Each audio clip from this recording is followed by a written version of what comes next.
Bendiciones para todos. Miren, aquí ya tenemos la miel. Esto es piloncillo derretido. Y esto es lo que vamos a ocupar para las empanochadas. Y ya en breve lo estaremos haciendo. Y aquí ya pesamos la harina. Aquí son 8 kilos de harina. Esto va a ser para 5 empanochadas. Para 5 empanochadas.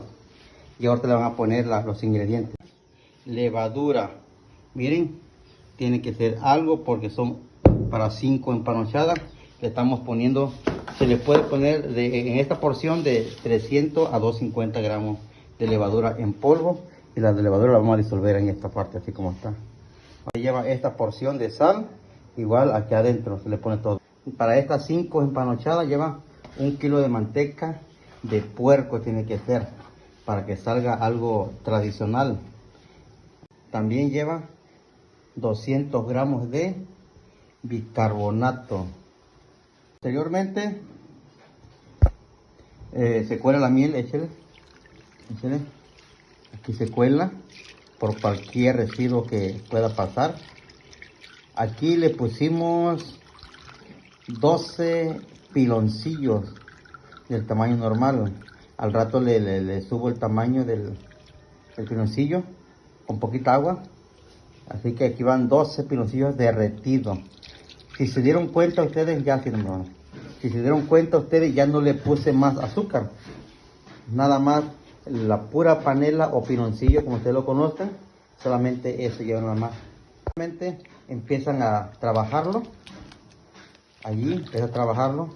Y de ahí poco a poco le va incorporando la harina y al rato les diré cómo va quedando la masa. Así es como nos quedó la masa.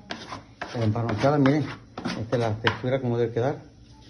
De allí se va a pesar en la báscula de 3 kilos. De 3 kilos, miren, nada más. Ahí está pesando 2 kilos.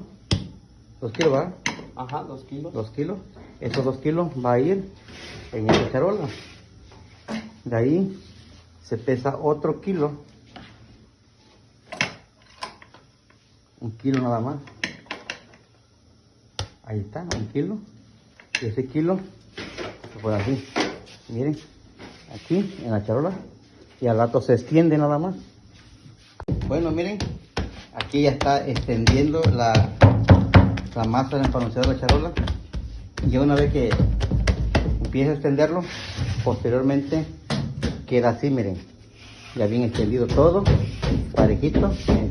Queda parejito en la charola. Y al rato le subo otro video donde estará ya betonado.